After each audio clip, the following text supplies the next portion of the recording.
Time'in 7-ci sınağındayıq. Birinci sual Van Gogh barədədir. Burada deyir ki, mətnin əsas məzmunu nədir? Deməli, filanıcı ildə Van Gogh deyir Parisə köçdü və orada color techniques, rəng texnikləri öyrənmək istəyirdi. O vaxt ki, impressionistlərin, yəni Parisdəki impressionistlərin color texniklərini öyrənmək istəyirdi. Deməli, o artıq öyrənəndən sonra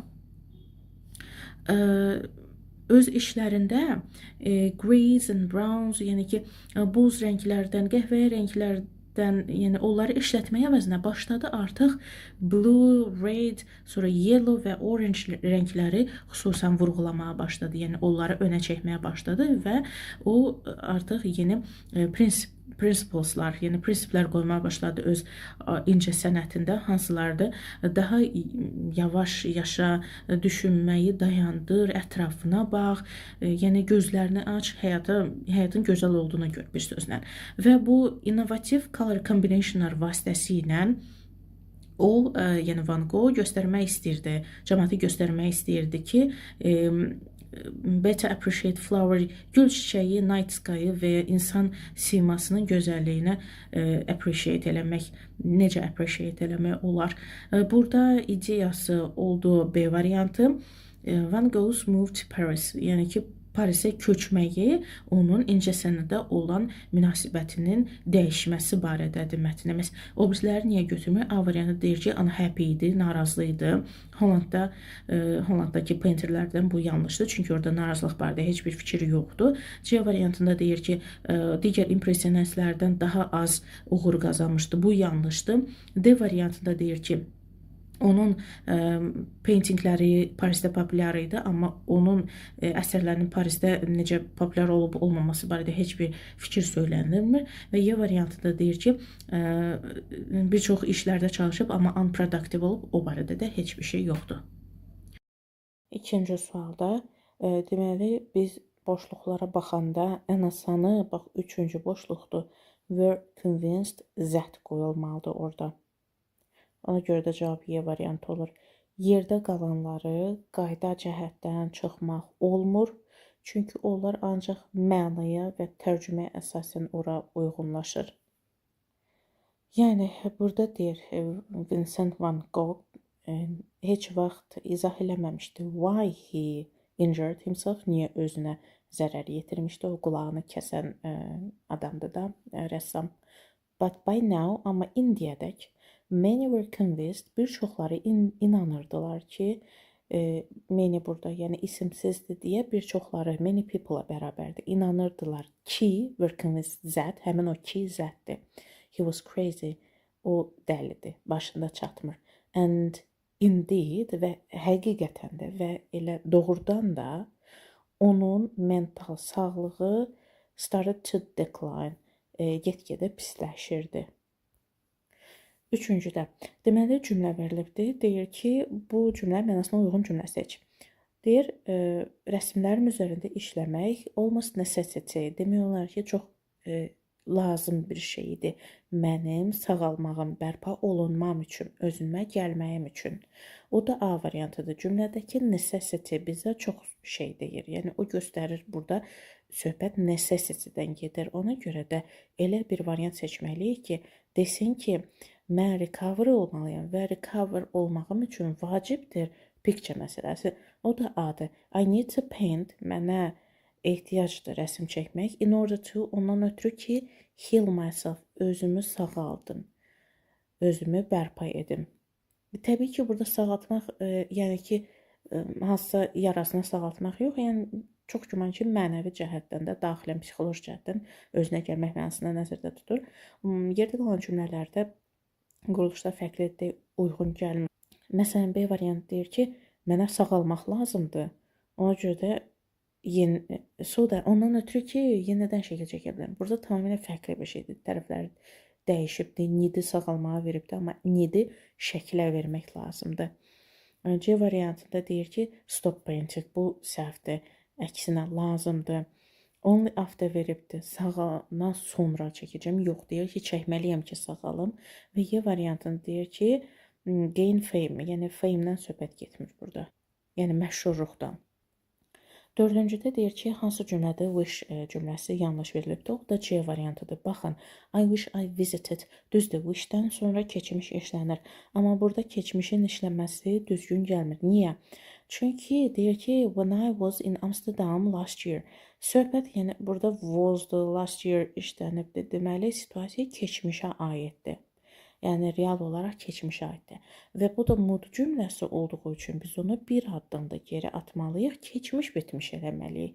I wish I had visited last year. Belə olmalıdır. Yerdə qalanlarda problem yoxdur.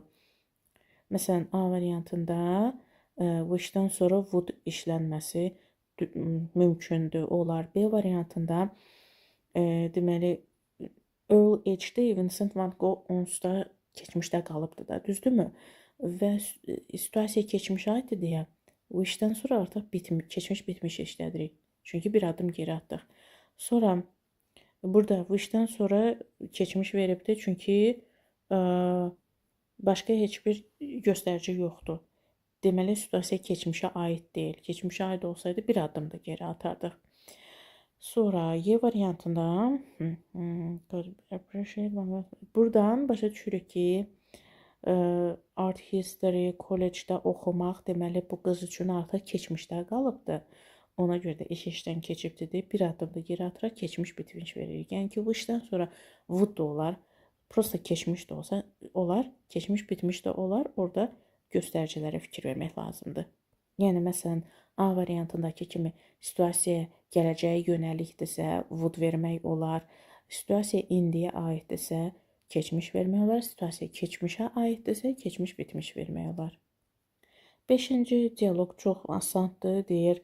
Emily deyir ki, eşitdim nəsə maşında problem olmuşdu. Nə baş vermişdi? Michael deyir ki, the engine wouldn't start, yəni ki, işə düşmürdü. Yəni engine işə düşmədi də bir sözlə. O deyir ki, doğrudanmı bu köhnə maşın sənə həmişə problem yaradır? O deyir ki, hə, deyirsə onu dəyişmək vaxtı gəlib çatır. Yerdə qalanlarda məsələn sual cümlələri vardı. Bunları nə edirik ki? Bu adam niyə sual versin? Bu adam cavab cümləsi verməlidir. Sual yox. O da ki, məsələn C variantında şərt veribdir. Şərtə seriously niyə desin ki, bu şərt verməli deyil. Bu nə baş verdiyini deməlidir. D variantında ümumiyyətlə danlayır ki, sən heç vaxtında gəlmirsən. O da dəxlisiz bir söhbətdir. 6-cı sualda deməli paraqrafa son cümlə verməliyik. Deməli Van Gogh deyir ki, ya borrow eləyirdi, ya stole eləyirdi silahı, yəni kimləsə götürürdü, gedirdi. Deməli filanıncı ildə went out to the country, özünü getdi, qarın boşluğundan güllə atdı və ondan 2 gün sonra da 37 yaşında vəfat etdi. What caused him to take his own life? Yəni ona öz canını almasına səbəb nə oldu? Financial success'ın olmaması mı? Mental illness mi? Loneliness mi? Yəni bilinmir ki, nə idi səbəbi və buna uyğun B variantını verir. The question, like so many others, yəni bir çox suallar kimi bu sualda cavabsız olaraq qalır. Yəni Vincent Van Gogh'un həyatı barədə bir çox suallar kimi elə bu sualda cavabsız olaraq qalmaqdadır. Məsələn, A variantında burada creativity'dən durub danışır. Ölümdən birbaşa sonra creativity'yə hoppanır. Ona görə də A variantı mənaçı düz tamamlamır. Eləcə də C variantında best work-dan danışır. O da dəxlisizdir. D variantında illness-dən niyə danışır? Bu insan özünü güllə ilə öldürübdür. Illness-in aidiyyəti yoxdur bu söhbətə. Y variantında da ölümündən sonra təzədən dirildib ki, 89-cu ildə mental hospitala getmişdi. O da lazım deyil. Bizə bax bu 3 dənə məsələ verilibdir. Bu 3 məsələni də necə yekunlaşdıraq? Ancaq B variantı yekunlaşdırır. 7-ci sualda Charles Chaplin barədədir. Mətni qurmalıyıq. O da D variantıdır. 2 ilə başlayırıq ki, doğulması barədə Londonda doğulubdur və yəni career span over 7 decades, yəni ki, onun karyerası span, yəni uzunluq deməkdir. Məsələn, lifespan ömür uzunluğu. Bu da deyir ki, karyerasının uzunluğu demək olar ki 7 10 illikdən, yəni 70 ildən artıq çəkdi də. Sonra 3 gəlir ki, Trump kimi silent film era, yəni ki, səssiz filmlər erasında da o avara filmlərin çəkilirdi də. O çəkirdi özünə elə avara kimi. Deməli, physical comedy. Physical comedy o demək ki, o komediya yəni hərəkətli komediya idi, səsli deyildi. Sadəcə hərəkətlərlə o komediyanı yaradırdı. Sonra 5. Bu səssizdən sonra nəyə gəldi? Talkies. Talkiesdəki artıq səsli filmlərə keçid eləyəndə o səsli filmlərə talkies deyilməyə başladı. Çünki orada artıq aktyorlar talk eləyirdilər. Hə, orada da bax belə filmlər yaratdı. Sonra 6 gəlir. Bu filmlər social political issue'lara toxunurdu. Ona görə də dəstəkləyənlər də olurdu, controversial, yəni qarşı çıxanlar da olurdu, bəyənməyənlər də olurdu. Sonra 1 gəlir, yavaş-yavaş artıq passing gəldi. Yəni həyatdan köçməsi və 4. 4 ilə də yekunlaşdırır ki, onun əsərləri, yəni ki, dünya entertainmentına remains influential, yəni həmişəki kimi elə influential olaraq qalmaqdadır. Bax, bu remain sözü qalmaqdadır. Yəni, indi də belədir. Elə bil ki, bu yekun cümləsində.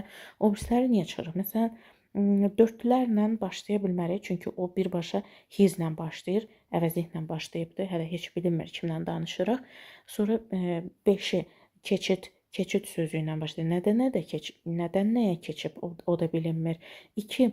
Bax, burada 2, 3 və burada da 2, 3 düz gəlir. Amma ki, sonra riski 6-ya keçir. 6-dan da 1-ə keçir ölümünə. 1-dən təzədən transition'a keçir. Yəni ki, ölüm cümləsi səhv yerdədir. 8-də cümlə qurmalıyıq. O da C variantıdır və nida cümləsi alınır burada. What a great favor Charlie Chaplin did. Did burada xəbərdir. To the entertainment industry. Yəni, yerdə qalanları da özünüz qrup görə bilərsiniz ki, yanlışdır sözlərin yeri. 9-cu sualı oxuyan kimi başa düşürük ki, burada spill olacaq. Çünki spill sızma deməkdir də, axma, sızma. Burada da ki, seabirds-dən danışır. Yəni ki, dənizdə yaşayan quşlardan söhbət gedir də və onların physical condition-ı çox pis vəziyyətə düşübdür. Və burada neftin nə işi var? Deməli, neft sızması olub, neft axması olubdur. Oil spill. 10-da deməli proverb verilir və oxuyan kimi adama çox rahat gəlir. Like two peas in a pod, yəni bir-birinin kopyası deməkdir. O da Y variantıdır. So similar as to be indistinguishable or nearly so. Yəni demək olar ki, fərqləndirmək olmur. Çox bir-birinə oxşar. 11-də biz deməli bax bu ifadələri qoymalıyıq cümləyə. O da B variantı olur. Birinciyə veririk A variantını. Their party got out of hand, yəni parti idarəsi itdi də, partinin idarəsi itdi. Qonşular polis çağıranda möhkəm səs-küyə görə get out of hand, yəni artıq bu məsələni idarə etmək mümkün olmadı deyir. Sonra ikinciyə verib B-ni, deyir ki agree, yəni bu proyektdə birlikdə nəsə işləmək üçün agree elədilər, razılığa gəldilər. O da so eye to eye, yəni eyni fikirdə olmaq, həm fikirdə olmaq və bir şeydə razılaşmaq deməkdir. Üçüncüdə isə burada performansdan söhbət gedir, stagedən söhbət gedir. O da had butterflies in her stomach, yəni ki, deməli, çox həyəcanlanırdı mənasında. 12-də phrase'ları yerinə qoymaq, o da D variantıdır. Çox rahatdır bunlarda. Birinciyə B-ni verək. Deməli, mənim eynəyim stoldan yerə düşəndə came apart, yəni bölündü, aralandı, ayrıldı, yəni 2 yerə bölündü mənasındadır. İkincidə the flew yesterday, deməli inauguration'a gəlməliymiş bu. O da açılış nitqi deməkdə. Açılışda arxitekt gəlməliymiş, amma ki, dünən xəstə oldu, yatağa düşdü də, belə deyək. Came down with, down elə göstərir ki, yəni yerə də, yəni yatağa düşdü, xəstə oldu. Üçüncüdə də came up with a great idea, yəni ki, gözəl bir ideyanla çıxdı qarşımıza. Come up elə bir ki, yaxınlaşmaqdır, bizə yaxınlaşdı, belə bir ideya söylədi. 13-də sinonimləri seçməliyik. O da A variantıdır. Bir də animated animasiyadır da, yəni hərəkətli, lively, hərəkətli, canlı və 4 modest və humble hər ikisi də təvazökar deməkdir. Yerdə qalanlar untidy və neat səliqəsiz və səliqəlidir. Bunlar əksdir. Poisoned, safe, zəhərli, zəhərli və safe, təhlükəsiz. Bu antonimdir. Painstaking, əziyyətli, çalışqan, belə mənalar verir. Negligent isə əksinə, yəni əziyyət çəkməyən, vecinə almayan, laqeyd deməkdir. 14-də bunların ekvivalentinə, yəni sinonimi tapacağıq. Exhausted, yorulmuş, əldən düşmüş və reach, çatmaqdır. O da B variantıdır. Fatigued, o da əldən düşmüş, yorulmuş, getdi, o da çatmaqdır. Obislərdən nə içirəm? Məsələn, A variantında tired, uyğun gəlsə də leave, tərk etməkdir. Bu getdi. Sonra chilled out, istirahətdir, chill out. Relaxed, istirahətdir. Calmdır, istirahətdir. Bunlar yorğunluqla əlaqədar deyil. 15-ci sual complete eləmək lazımdır. Türk sayağı complete ən sevdiyim test tipləridir də. O burada yəni çox şey fikir vermək lazımdır. Həm qaydaya, həm də mənaya. Despite concerns about caffeine, deməli, kafeinlə əlaqədar nəsə narazılıqları var, problemlər var. Amma buna baxmayaraq, deməli, problemlərə baxmayaraq, nəsə nə olmalıdır? Mənfi şeylərə baxmayaraq, müsbət bir şey olmalıdır burada. General opinion in the scientific community is that, yəni ümumi olaraq elmi, yəni scientific community'də belə bir fikir budur ki, yəni bu general zad vacibdir, əsas disbat olan tərəfdir. Concerns, yəni narahatlıq, kafein barədə mənfiliklərə baxmayaraq nə olmalıdır? Müsbət bir şey götürmək lazımdır ki, despite mənfi ilə müsbəti qarşı-qarşıya qoysun. O da D variantıdır. Caffeine is not dangerous when consumed in moderation. Yəni orta miqdarda, normal miqdarda qəbul olunsa, kafeinin təhlükəsi yoxdur. Təhlükəsi olmamaq nə deməkdir? Müsbət bir şeydir. Deməli, concernə baxmayaraq dangerous deyil. Bax budur. Obisləri niyə götürmür? Məsələn, A variantıda bizim söhbət kafeindən gedirdi. Yəni bizim cümləmiz kafeinin üzərində cəmləşibdir. Burada gətirib human body-ni veribdir. Kafein barədə fikir verilməyib burada. Fikir söylənmir. B variantı yenə də negativdir. Despite 2 dənə negativi qarşı-qarşıya qoya bilməyəcək. C variantında against, mənfidir. Deyir ki, kafein qəbuluna qarşı olmaq səbəbləri outweighs it. Yəni ki, daha çoxdur. Daha çoxdur və Y variantında health riskləri deyir ki, kafein consumption-dan əlaqəlidir. Yəni, kafein qəbulu ilə risklər kafeinlə əlaqəlidir. Belə görünür ki, yenə də Y variantında kafeinə mənfi yanaşılıbdır. Bir dənə müsbət olan nə idi? D variantı idi. 16-da to make a contribution sözünün antonimi lazımdır. To make a contribution öz köməyini verməkdə. Məsələn, pul yatırımı etmək, pul ayırmaq, öz yardımını göstərmək və buna əks olan bir dənə discouragedir. Bax, bu discourage mənfi sözdür. Yerdə qalan sözlərin hamısı pozitiv sözlərdir. 17-də verbalları qoymalıyıq. We consume caffeine to olacaq burada. To stay awake. Niyə? Deyir, biz kafein qəbul edirik. Nə üçün? Oyaq qalmaq üçün. Görürsünüz, dilimizə üçün sözü gəlir. Üçün məqsəddir. Məqsəd nə ilə ifadə olunur? Məstərlə, to ilə. Ona görə də bax, bunlar çıxır. To stay awake. Üçün məqsəddir. Məqsəd məstərlə olur. Which later makes it impossible. Which cümlənin mübtədasıdır. Və which cümlənin mübtədası olanda xəbəri təkdə olur. Make yox, cavab C-dir. Which-ə təzədən qayıdacam. Impossible for us to get. For to infinitive construction deyilir buna. For us to get the rest we need. Deməli, which-ə qayıdıq. Bu tip təyin budaq cümlələri necə adlanır? Bütün baş cümləni təyin edən təyin budaq cümləsidir. Biri var ki, təyin budaq cümləsi baş cümlədə hansısa bir ismi, bir əvəzliyi təyin etsin. Biri də var ki, bu təyin budaq cümləsi bütövlükdə baş cümləni təyin edir. Bütövlükdə konkret bir ismə, bir əvəzliyə aid deyil. Və bütövlükdə baş cümləni təyin eləyəndə mütləq vergüllə ayrılır. Tərcüməsi isə bu da ki olur. Bu da ki. İndi tərcümə edək. Biz kafeni qəbul edirik oyaq qalmaq üçün. Bu da ki, sonra bizə ehtiyac olan istirahəti əldə etməyin qarşısını alır. Bu da ki, başa düşdükmü? Okay. Belə olanda, yəni which bütün baş cümləni təyin edən təyin budaq cümləsində olanda which cümlə mübtədası olur və xəbəri də təkdə olmalıdır. Bax, onu demək istəyirdim. 18-də definitionlardır və cavab B variantıdır. Demək, birincisi janradır, ikincisi plotdur. Janra elə janr deməkdir. Yəni ki, əsərin yazıldığı üslub.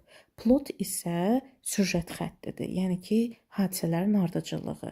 Bu, yəni ədəbiyyat terminlərdir, o heç. Amma onları, məsələn, seçməkdə çətinlik varsa, gəlin asanını götürək. Məsələn, animated sözü asandır. Animated, yəni hərəkətli deməkdir, animasiya deməkdir. O da D variantıdır. Bax, 3-ə D-ni götürdük ki, motion, sonra lively, non-static, yəni dayanmayan da, hərəkətsiz olmayan deməkdir. Sonra critic sözünü də götürmək asandır. Çünki critic şeydir, qiymətləndirən şəxslərdir də. Someone who evaluates and provides opinion. Qoy indi tərcüməsi yadıma düşsə deyərəm. Tənqidçilər deyirlər, yadıma düşdü, tənqidçilər. İndi janrı axtaraq. Janr deməli B-dədir. Style'dır. Entertainment with features themes. Yəni ki, üslubdur. Bir əsərin yazıldığı üslubdur və plot nə idi? Plot süjet xəttidir. Yəni hadisələrin ardıcılığı. The sequence of events, hadisələrin ardıcıllığı, əsərdəki hadisə ardıcılığı, plot. 19-da biz cümləyə qoymalıyıq, demək, atalar sözüdür. O da don't beat yourself up olacaq. Yəni deyir, kiçik səhvləri görə özünü öldürmə, ürəyini sıxma. Hər kəs o səhvləri edir. O birilərin mənası, məsələn, hang in there, biraz gözlə, see eye to eye razı olmaq, yəni eyni şey barədə, nəsə barədə eyni fikirdə olmaq, sonra kiminsə əsəblərinə toxunmaq, get your act together, özünü toparla, yəni ağlını başına yığ. 20-də demək subject verb agreement-i götürmək, o da B variantı. Thread and needle are essential tools. Demək, burada sapı və iynəni ayrı-ayrı əşyalar kimi nəzərdə tutubdur. Ona görə də tools kimi veribdir. Cəm verdiyi üçün bilirik ki, ikisini ayrılıqda nəzərdə tutub deyə iki şey nəzərdə, yəni iki şeyin adı çəkilibdir və tools deyilibdir. Məsələn, A variantında da thread and needle var, amma ki, burada and ilə bağlansa da bu bir əşya kimi nəzərdə tutulub, bir vasitə kimi. Çünki burada nə yazılıbdır? Crucial pairing, çox önəmli bir vəhdətdir, nə bilim, çox önəmli bir şeydir də, belə deyək. Artiklı göstərir ki, biz bir şeyi nəzərdə tuturuq. Thread and needle bir şeyi nəzərdə tutur. Artiklı bunu bizə göstərir. B variantında isə cəmlik göstərirdi ki, iki şey nəzərdə tutur. Yəni ona görə də cəmdir. Sonra bax, C variantında sözündən əvvəlki söz tailors cəmdədir, takes olmamalıydı. Sonra D variantında iç təkliyirdi, həz veribdir, amma all shares səhvdir. Çünki all deyəndə all tailors demək istəyir. O da cəm anlayışda shares olmamalıdır. Sonra Y variantında sözündən əvvəlki söz advancements. Burada cəmdir, həz olmamalıydı. 21-də cümləni çevirmək və C variantı düzgündür burada.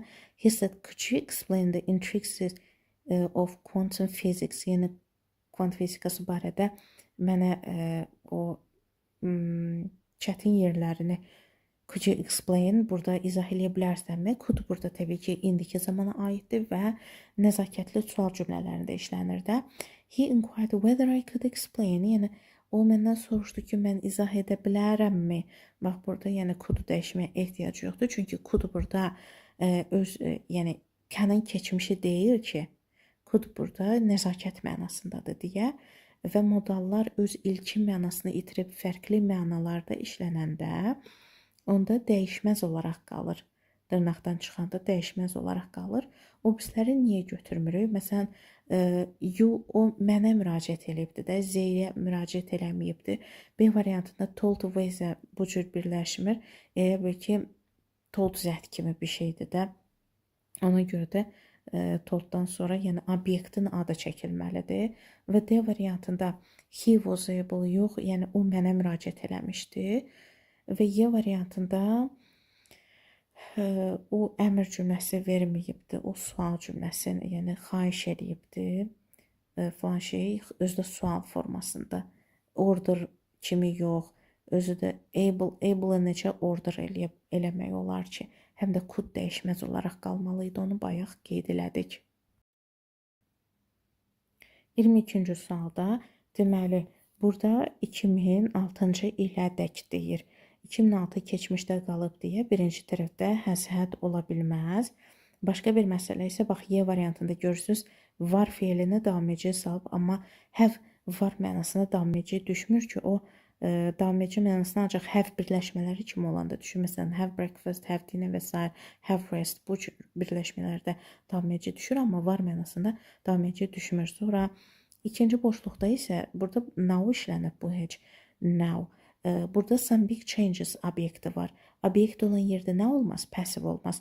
Gəlin görək passive varmı? Is being made passivedir. Buna görə B variantını çıxıram. Sonra nəyə çıxa bilərəm burada? By 2006, 2006-cı ilədək, bu artıq keçmişdə qalıb deyə filan vaxtıdək. Burada D variantında was going to have elə bil ki, bu should would da keçmişə nəzərən gələcəkdir. 2006-cı ilədək deyəndə keçmiş bitmiş qoya bilərik. Keçmişə nəzərən gələcək qoya bilmərik burada. Onun görə o da gedib bir dənə qaldı. İndi burada birinci tərəfdə keçmiş sadə veribdi 2006-cı il keçmişdə qaldığı üçün. Həm də have fiziki hərəkət daşımıraq, hərəkətsiz mənadadır deyə da bitmişə salmayıblar bunu. İkinci tərəfdə now artıq indiki davameci ilə işlənə bilər. Həmçinin now indiki sadə ilə də işlənə bilər. 23-də verbalları qoymalıyıq və çox asandır bunları tapmaq.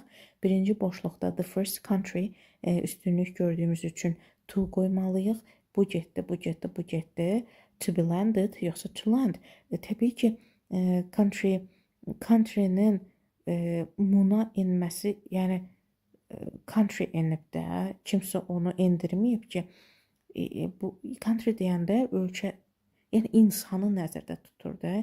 İlk Çin, nə bilim, Çin idi ki, Moon'un dark side'ında gedib enmişdi. Yəni burada passive vermək mümkün deyil. Yəni endirilmişdi, yox, enmişdi demək lazımdır. Təbii ki. İkinci cümlədə isə has been seen. Bax bu elə bir ki, kompleks obyektin passivləşməsidir. Yəni kompleks subjektə düşübdür və belə olan halda da bu C feilindən sonra, yəni passivə düşdüyü üçün to'lu infinitiv gəlir. O da to make olar, yəni cavab Y variantıdır. 24-cü sualda deyir ki, non-restrictive attributive clause. Deməli, non-restrictive olan təyin budaq cümləsi seçmək, o da çox rahatdır. Virgüllə ayrılanlar non-restrictivedir. Baxaq görə hansı təyin budaq cümləsi virgüllə ayrılıbdır. Özü də ki, iki tərəfdən də ayrılmalıdır. O da D variantıdır. Where innovative ideas were constantly cultivated. Bax, bu da hər iki tərəfdən virgüllə ayrılıbdır. 25-də düzgün zərflərin ardıcılığı işləmiş cümlə seçmək, o da A variantıdır. She sang passionately, deməli mübtəda xəbərdə sonra o hərəkətin zərfliyidir. Hərəkətin yəni necə deyil də manner, yəni tərz hərəkət zərfliyi. Sonra on the ground stage, məkan zərfliyi, every night zaman zərfliyi, indi məqsəd zərfliyi gəlir. To captivate her audience's hearts. Yerdə qalanları görək nəyi dəyişiblər. Məsələn, B variantında every night on the grand stage, yəni zaman sonra məkan verilir, amma məkan sonra zaman verilməli idi. C variantında məkan zərfliyin önə çəkiblərsə, bu artıq inversiyanın quruluşudur, amma cümlədə inversiya yoxdur. D variantında bu to hissəsi, yəni virgüllə ayrılıbdır, önə gətirilə bilər, orada problem yoxdur. Burada every night-la on the grand stage yeri dərsinə verilibdir. Y variantında isə passionately sözü səhvdir, çünki passionately sang fe'ilinə aiddir. Burada səhv yerdə işlənibdir. Bir daha təkrar eləyək ki, yəni zərflərin ardıcılı necə olur? Mannerdir. Yəni hərəkətə birbaşa yaxın olmalıdır da, çünki hərəkətin tərzini bildirir. Sonra place, sonra time. Sonradakı obrislər, məqsəd, səbəb filan belə şeylər verilir. 26-da inversiyanı seçmək, o da B variantıdır. Only when I filled my glass did I notice that it was broken. Burada only when, yəni budaq cümlədir. Zaman budaq cümləsidir.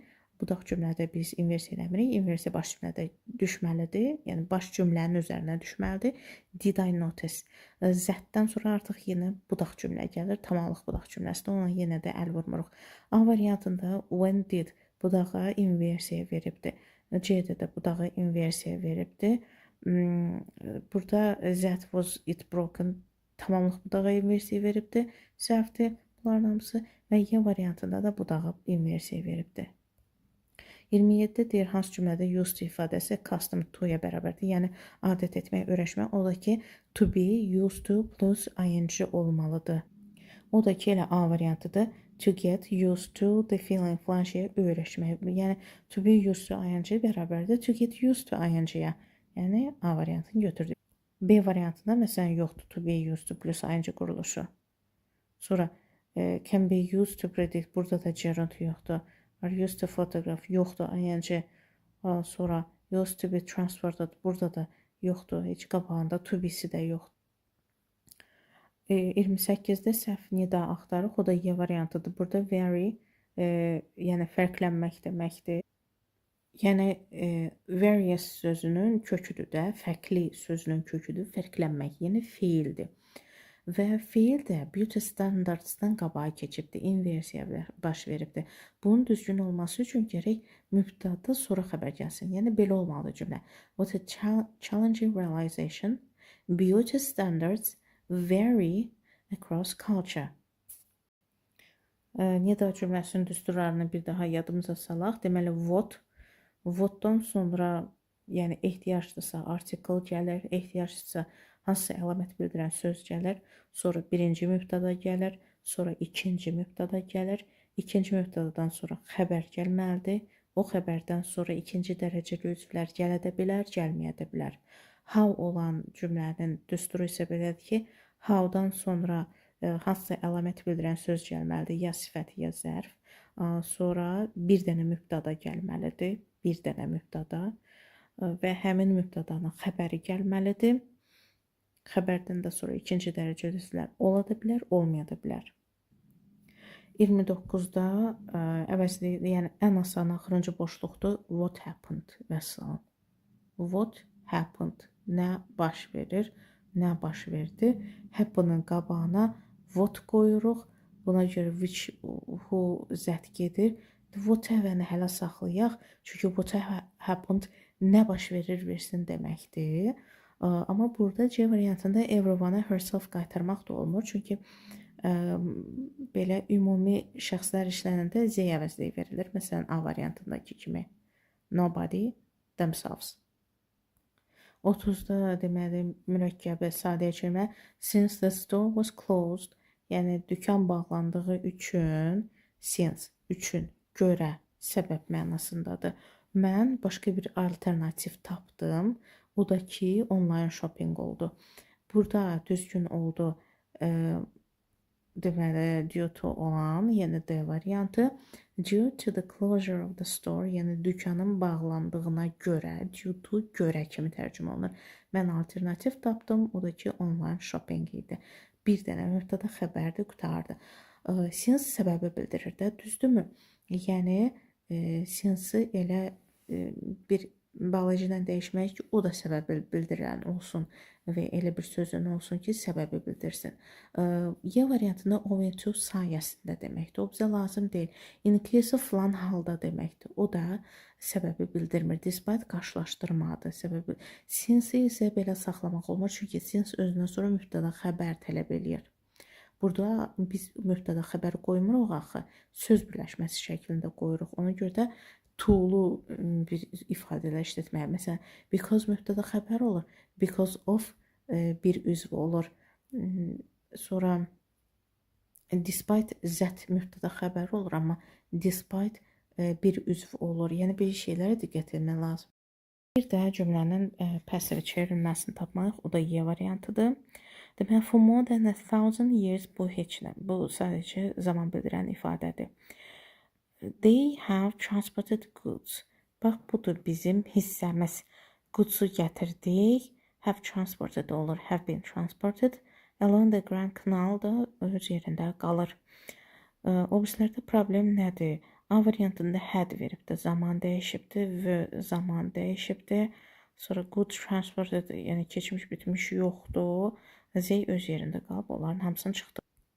32-də deyir ki, hansı cümlədə problemli feil düzgün işlənibdir. O da A variantıdır. She didn't want to lie to her parents. Yəni lie yalan demək mənasında to ilə işlənir. Burada da told the truth, yəni hər şey düzdür. Burada B variantında raise obyektli feildir, amma burada obyekt işlənməyibdir. C variantında money obyekt, amma raise obyektsiz feildir. Sonra D variantında bax sizə elə gələ bilər ki, baby obyekti deyə lays qoyubdur, amma cümlədə covered keçmişdədir. Ona görə də lays indiki zamandadır deyə uzlaşmadır. Y variantında isə found feili çox belə maraqlı və qeyri-adi bir feil deyil, yəni səhvdir də yazılışı. Nə indiki zamandır, nə keçmiş zamandır. 33-də artikelləri qoyaq. Burada cavab B variantı olacaq. Burada ən asan yeri thousands of miles, S of birləşməsidir. Boşluqla işlənir. Boşluq olmayanlar, bax, bunu çıxdım, sonra bax, bunu çıxıram. Sonra Northern China, buralar yarını qoşulanda və təyin rolunda olanda heç elə bilin ki, onlar orada yoxdur. Bax, bu adicə sifətdir də. Sifət artikla təsir eləmir axı. China-nın qabağında sifət gəlibdir. O sifəti görməzdən gəlin. Nə qoyacaqsınız? Boşluq qoyacaqsınız təbii ki. Buradakı Z-nə çıxaq, buradakı Z-nə çıxaq. Sonra da ki, B-in hamısını çıxdı, da bir dənə B qaldı. 34-də deməli, yandırıcı yay günəşi playgrounddakı dəmir sürüşkəni elə qızdırıb ki, nəsə toxunmaq. Yəni biz burada B variantı götürəcəyik ki, too hot to touch. Çox qaynar etdi, toxunmaq da olmurdu. To ifadəsinin yazılışı təsdiq kimi görünsə də tərcüməsi inkarçı. Too hot to touch. Çox qaynar idi, toxunmaq olmurdu deməkdir. A variantında enough hotdan sonra gəlməli idi. Həm də enough to birləşməsi təsdiq yazılır, təsdiq də tərcümə eləyir. Yəni enoughda negativlik yoxdur. Amma to-da negativlik var. C variantında to qoşa oynan olmalıdır. D-də saç isimli birləşmədə işlənir. Y variantı ümumiyyətlə yanlış birləşmədir. İçində işlətmək olur ki, touching very hot. Bu nə deməkdir? 35-də numeral seçməliyik. O da Y variantıdır. Çox asandır. Thousands of soccer academies. Burada S of birləşməsindən sonra determiner olmamalıdır. Birbaşa birləşməlidir. Obrislərdə problem nədir? A variantında S of birləşməsindən sonra Z lazım deyil. B variantında 1000 soccer academies cəm olmalıydı. C variantında 2000 of Z olmalıydı. Yəni ki, ya ofsuz birləşməlidir, ya da ki, ofla birləşəndə də determiner gəlməlidir. Çünki 2000 dəqiq müəyyən sayıdır, qeyri-müəyyən deyil. Və müəyyən sayılar ofla birləşəndə gərək determiner gəlsin ki, seçmə mənasını versin, seçicilik mənası versin. D variantında 3-dən sonra S gəlməməli idi burada. 36-da deyir cümlədə hansı söz artıqdır və onu oradan atmaq lazımdır ki, cümlə düzgün olsun. O da bindir. Bin bu cümlədə artıqdır. Çünki she has neither visited New York nor olanda bilirik ki, paraleldir də ikinci xəbərdir. She has never been traveled. Bu nə deməkdir? Bu quruluş been traveled passiv quruluşdur. Amma she burada mübtədadır. Mübtədası var, xəbəri var. Yəni burada passiv quruluş qətiyyən ola bilməz. Yəni bu bin burada artıqdır. 37-də deməli düzgün modal deyir ki, sən bu townda nə qədərdir yaşayırsan? O deyir ki, bir neçə ildir. O da deyir, deməli sən vicinity, yəni bu əraziləri də sən deməli bu əraziləri yaxşı tanıyırsan da. Yəni mən eşidəndə ki, bu adam burada bir neçə ildir yaşayır. Deməli mən əmin oluram ki, o buraları yaxşı tanıyır. Ona görə də təsdiq əməlliyi üçün verirəm.